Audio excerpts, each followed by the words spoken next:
JTL. While I'm sitting here,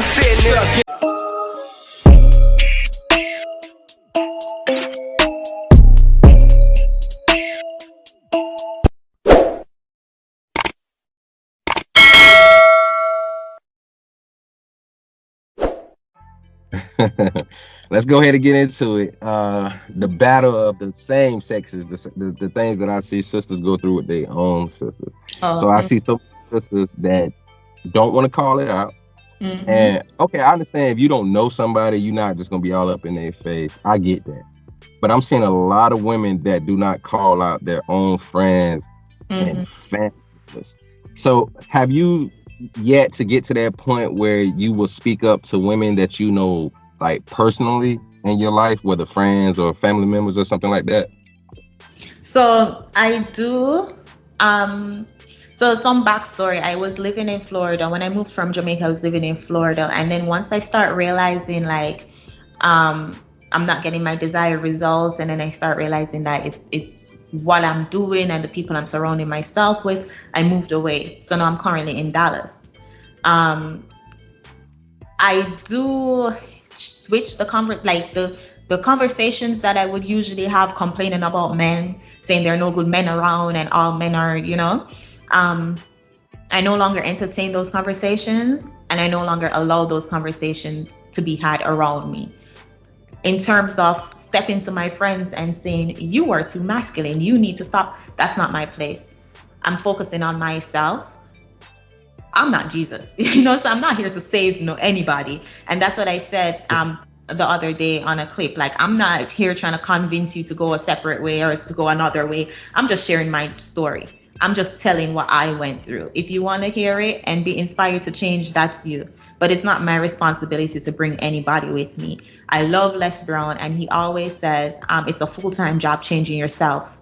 And it is a full-time job trying to be better, trying to be the best version of myself, constantly acknowledging my triggers, and instead of reacting to them, looking in the mirror. It's not, I'm not perfect, because I know this knowledge and I'm aware of my past behavior doesn't mean that I'm perfect.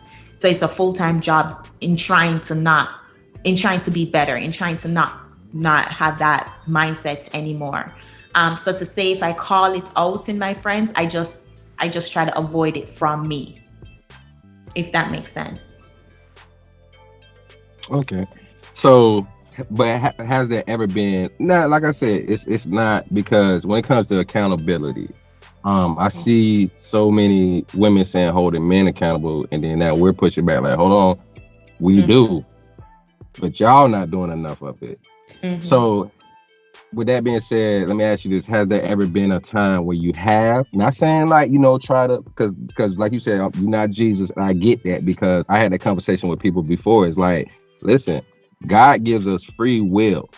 So if you have people that do not obey God's word, that what makes you think they're going to obey yours? So I totally agree with that. But at the same time, I've had conversation with some of my guy friends, and before I ended up kind of breaking away from them a little bit and trying to, make myself better, I kind of had to keep it real with them on certain conversations. So has there still at least been times like that where within conversations you kind of let them know like where you stand, and I can remember a conversation I had a couple months ago with a friend. We of course they were saying that Black men prefer non-Black women. And I was like, no, because the stats says something completely different. And they're like, oh, I don't care about the statistics. I see it. I see, of course, women don't care about facts and statistics. And so then that's just one example where I don't just sit there and allow them to say what they're saying. Like I say, no, inaccurate. No, you're not right. It's gotten to the point now where they know not to have certain conversations around me. They know not what to say. And that's the good thing about becoming the best version of yourself, because then people who are not trying to elevate automatically gets dropped off. You don't even have to do anything. But in terms of like holding women accountable, how I do it is how I live my life. And I know backstage we talk about the backlash that I got last week. By me just being me, is holding them accountable, because then they feel threatened by Mhm. that.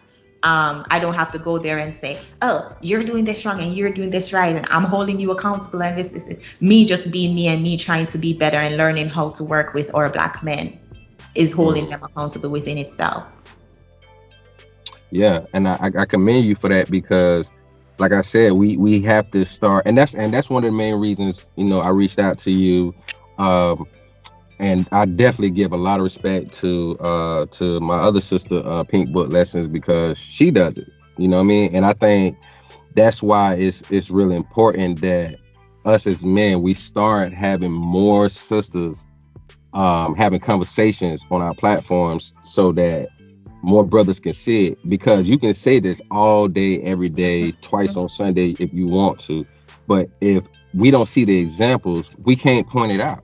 We can't market it. We can't say, all right, this is what's important, because they trash our image all the time in the media. One Black man can do something, or one Black woman can do something. Now that's all Black men, all Black women. So I want to speak on now the whole pick Misha thing. Like, to be honest with you, that term is really getting on my nerve, just like the whole he's a dusty term is getting on my nerves, because I see people use that just to shame somebody, to make them shut up. First conversation, like, you can put in the comments something that makes so much sense just so you can start a conversation, and then somebody, oh, he a dusty, oh, she'll pick Misha. So what do you think about that whole sign language thing, when it's like, all right, I put in the who, what, when, where, and why, and now you're trying to diminish it down to, oh, I'm just a pick Misha now. Like, how do you think about that whole mind frame that women come at you with? As I said earlier, when these people were raised with this mindset that they're queens, goddesses, the prize, they're the table, they don't have to do anything, and then to hear alternative, a different perspective, to say, hey, you're not as great as you are, then they get offended. So these people who use words such as, oh, dusties, or you're pick me, or they're just triggered. I see it as just you being triggered, because, as I said earlier, me trying to be better is highlighting that you want to stay mediocre. It's just me being is highlighting your flaws. And instead of saying, how can I be better, they will just rather throw shaming tactics and shaming words. So I don't even entertain this whole pick me, and then it doesn't even make any sense, because everybody's trying to be pick. Why would you not want to be a pick me? Why would you not want a man? So it's just, as I said, it's them not wanting to face reality, them not wanting to look in the mirror. So they say, they just try to throw out these words and shame and stuff, and it's just ridiculous. It's and also too, it highlights just how juvenile a lot of us Black women can be, because this is childlike behavior. If you ever watch a kid throw a tantrum, this is exactly what they do. Scream, bawl, and say I hate you, and try to use words to hurt the other person. But I mean, yeah, it's childlike behavior. I don't even pay attention. Don't nobody take shots at people like Black women. I'm telling you, that passive aggressiveness too. It's just like, if you're gonna take shots, take it straight. Don't try to hide behind the shot. Take the shot. For real. Yeah, I hear you on that, because for as me as a man, what I've gone through, especially the last couple of weeks, it's been crazy. Some of the comments I've been running into, where like these aggressive beta males are coming at me. Like, I remember in this Facebook group, this young lady put up a picture of like 10, 12 heavyset sisters, and I think maybe it been a couple of Hispanic women in there or something. And I just made a comment like, this is not sexy. You know what I mean? Because these same women will get cues from a lot of other women that they look great, and then they go around and start acting like Lizzo, and then next thing you know, next week they're crying on Instagram. Some guy comes in and was like, why do you care? You not effing them. And I'm like, whoa, hold on. Yeah. So I have to be having sexual relations with somebody to show that I care. And I'm like, first of all, by your logic, since I don't swing that way, then men, you shouldn't even be saying anything to me because we not doing nothing, definitely, from your logic. So I responded back to him a couple of times, and it was just like, brother, you need to understand that you may think you're getting these women's attention, you're holding me accountable, but a lot of these women do not want you because a lot of women keep saying that there's no good men around, but then they'll know that they don't want somebody they can walk all over. So there are decent guys around, but they don't acknowledge that. So what do you think about that whole situation where you see guys trying to hold other guys accountable, but the women don't even want them? They don't even appreciate it. A lot of women don't appreciate it.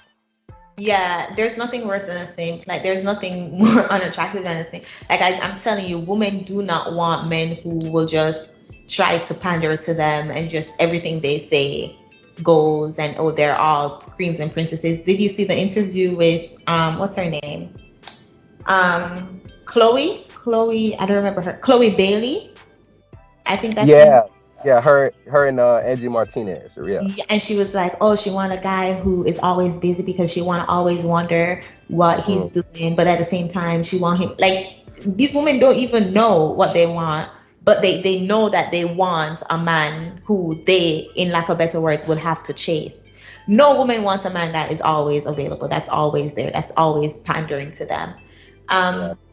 It blows my mind to see how these men try to be on these women's side, try to soften the blow. Because even when that whole video with Kevin Samuels went viral, and you have all these feminine energy men trying to come out and say, oh, he's disrespecting black women, he's this, he's that, but they can't say anything about the message, but they just want to be on the woman's side. Like, it's just so, like, it's just so unattractive. I remember the one day I was in I had visited San Diego for my birthday this year, and we were at this bar, and this guy came up to me, and we were having conversations, and then I asked him, oh, do you know about Kevin Samuels? And he's like, oh yes, that man is so rude and he's so disrespectful to women. But he didn't know my thought process. He didn't know my feelings towards Kevin Samuels, but he just assumed, being a black woman, right, I would hate. So him trying to get on my good side by saying, oh, Kevin Samuel is just so rude and he's just so disrespectful. And then I was like, why do you say he's disrespectful? What specifically did he say that was disrespectful? Like let me know his talking points. Then once he realizes that, oh, she actually listens to Kevin Samuels, then he started switching his story and started saying, oh my God, I like a woman who can think outside the box, So it's like these men are just literally just saying what they think women want them to say, just so they can get the woman. And there's nothing more unattractive than that. Yeah, a lot of Derek Jackson. Like it just trips me out. I saw how this one sister, when Derek Jackson started reemerging, she was like, oh my God, I'm so glad you're back. I had so many sleepless nights without you being here. And I'm like, he is Derek Jackson, not Jesus Christ. Like, are you kidding me right now? Like, seriously, bro? But I'm so glad that you actually have a good example that you was able to just tell, because I see guys do it all the time.